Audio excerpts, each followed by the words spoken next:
കൈരളി ചാനലിൽ ശ്രീനിവാസൻ തുടങ്ങിയ ചെറിയ ശ്രീനിയും വലിയ ലോകവും എന്ന ടെലിവിഷൻ പ്രോഗ്രാം വളരെ ശ്രദ്ധേയമായി മുന്നോട്ട് പോകുന്ന സമയത്ത് തന്നെ കേരളത്തിന് പുറത്തുമുള്ള പല സ്ഥലങ്ങളിൽ വെച്ച് മലയാള സിനിമയിലെ വളരെ പ്രശസ്തരായ ആൾക്കാരുമായിട്ട് അദ്ദേഹം കാണുകയും സംസാരിക്കുകയൊക്കെ ചെയ്യുന്നുണ്ടായിരുന്നു. സ്വന്തം ജീവിതാനുഭവങ്ങളും സിനിമാനുഭവങ്ങളുമൊക്കെ വളരെ ഹൃദയസ്പർശിയായിട്ട് അദ്ദേഹം അവതരിപ്പിക്കുന്നതിനൊപ്പം ഇങ്ങനെയുള്ള കണ്ടുമുട്ടലുകളും അഭിമുഖവും ഞങ്ങൾ ക്യാമറ സംഘത്തെ സംബന്ധിച്ച്, പ്രൊഡക്ഷൻ വിഭാഗത്തെ സംബന്ധിച്ച് അത് വളരെ രസകരമായ അനുഭവമായിരുന്നു. അങ്ങനെ ഒരു അനുഭവം മലയാളത്തിലെ ഏറ്റവും പ്രശസ്തനായ സംവിധായകനാണ് ഹരിഹരൻ.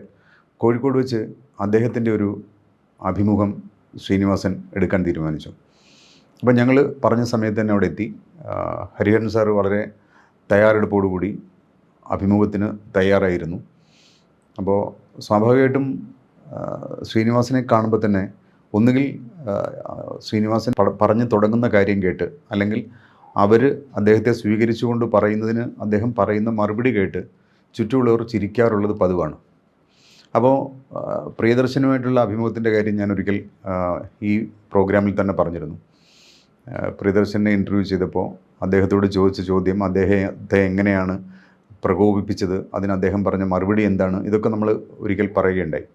അതേപോലെ തന്നെ ഈ ഹരിഹരനെ കാണുമ്പോൾ അദ്ദേഹത്തോട് എന്തായിരിക്കും ഇൻ്റർവ്യൂവിൻ്റെ തുടക്കത്തിൽ ശ്രീനിവാസൻ ചോദിക്കുക എന്ന ആകാംക്ഷ ഞങ്ങൾ ഈ ഷൂട്ടിങ്ങിനൊപ്പം ഉണ്ടായിരുന്ന ആൾക്കാർക്കുണ്ടായിരുന്നു. നിങ്ങൾക്കറിയാമല്ലോ, ഹരിഹരൻ എപ്പോഴും വെള്ള വസ്ത്രമേ ധരിക്കാറുള്ളൂ, വെള്ള പാൻറ്റും വെള്ള ഷർട്ടും, അതാണ് അദ്ദേഹത്തിൻ്റെ കോസ്റ്റ്യൂം. അപ്പോൾ യേശുദാസും അങ്ങനെയാണ്. അപ്പോൾ ഇതേപോലെ ഈ വേഷത്തിൽ, ഈ കോസ്റ്റ്യൂമിലാണ് അദ്ദേഹം ഞങ്ങളെ അവിടെ കാത്തിരുന്നത്. അപ്പോൾ അവിടെ ചെന്ന് ക്യാമറയൊക്കെ ഫിക്സ് ചെയ്തു. ശ്രീനിവാസനും ഹരിഹരനും ഇരുന്നു. അവർ തമ്മിലുള്ള ലോഹ്യം പറച്ചിലും കുശല പ്രശ്നങ്ങളൊക്കെ കഴിഞ്ഞതിന് ശേഷം വളരെ ഗൗരവത്തോടു കൂടിയാണ് ഹരിഹരൻ ഇൻ്റർവ്യൂവിന് വേണ്ടി വന്നിരുന്നത്.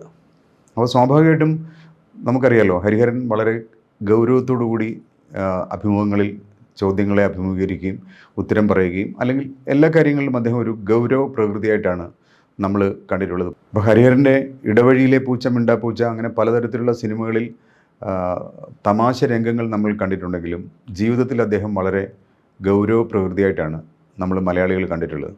അപ്പം അങ്ങനെയുള്ള ഒരാളെയാണ് ശ്രീനിവാസൻ ഇൻ്റർവ്യൂ ചെയ്യാൻ പോകുന്നത്.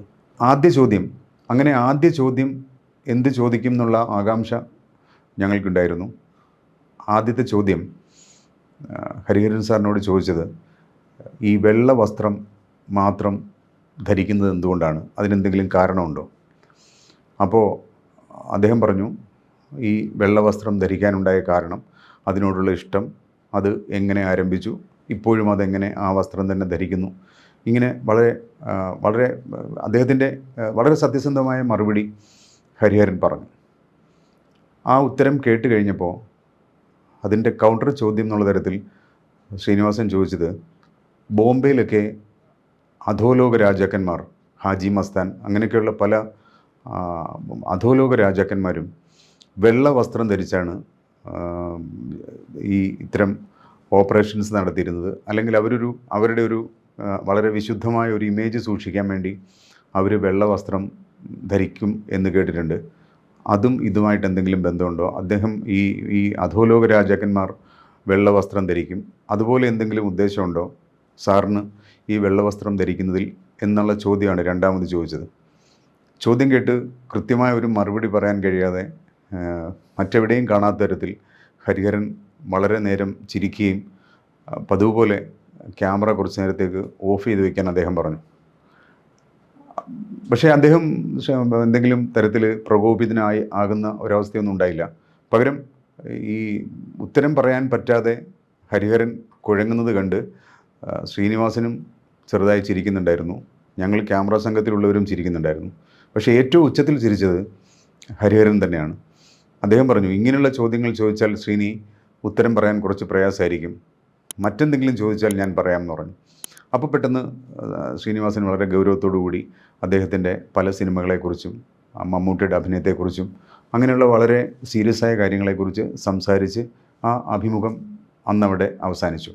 അപ്പോൾ ഇതുപോലെ വളരെ നമ്മൾ അപ്രതീക്ഷിക്കാത്ത ചോദ്യങ്ങൾ, അല്ലെ പ്രതീക്ഷിക്കാത്ത തരത്തിലുള്ള ചില പ്രതികരണങ്ങൾ, അത് ഈ എപ്പോഴും ശ്രീനിവാസൻ എന്ന ചലച്ചിത്രകാരിൽ നിന്ന്, അല്ലെങ്കിൽ സമൂഹത്തെ വളരെ ജാഗ്രതയോടെ നോക്കിക്കാണുന്ന പല കാര്യങ്ങളും അദ്ദേഹം ആ പ്രോഗ്രാമിൽ പറഞ്ഞു. അത് ഈ ഹരിഹരനെ പോലെ ആരും തമാശ പറയാനൊന്നും, അല്ലെങ്കിൽ തമാശ പറഞ്ഞ് ഇടപെടാനൊന്നും ശ്രമിക്കാത്ത വളരെ ഗൗരവപ്രകൃതിയായ ഒരാളിനോട് പോലും ഈ പറയുന്ന രീതിയിൽ വളരെ രസകരമായ രീതിയിൽ, വളരെ ഒട്ടും തന്നെ അനിഷ്ടം തോന്നാത്ത തരത്തിൽ ചോദ്യങ്ങൾ ചോദിക്കാനും ഇടപെടാനും ഇൻ്റർവ്യൂ നടത്താനും ഒക്കെ ശ്രീനിവാസന് കഴിഞ്ഞിരുന്നു.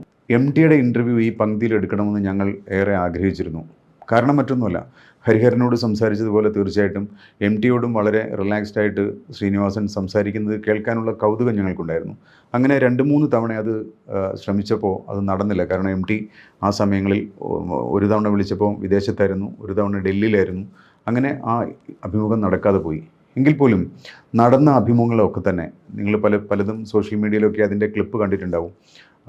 ക്ലിപ്പിങ്സ് കാണുമ്പോൾ മനസ്സിലാവും, ഈ പറയുന്ന പരമ്പരാഗതമായ അഭിമുഖ രീതിയിൽ നിന്ന് വ്യത്യസ്തമായി മുന്നിലെത്തുന്നവരെ അപ്രതീക്ഷിതമായ ചോദ്യങ്ങൾ ചോദിച്ച് വളരെ രസകരമായ രീതിയിൽ റിലാക്സ്ഡ് ആയിട്ട് അവരുടെ ജീവിതം പറയിപ്പിക്കാൻ ആണ് ശ്രീനിവാസൻ ആ പ്രോഗ്രാമിൽ ശ്രമിച്ചത്. അങ്ങനെയുള്ള പല അഭിമുഖങ്ങളും ആ പങ്ക്തിയിൽ ഞങ്ങൾ ചിത്രീകരിക്കുകയുണ്ടായി.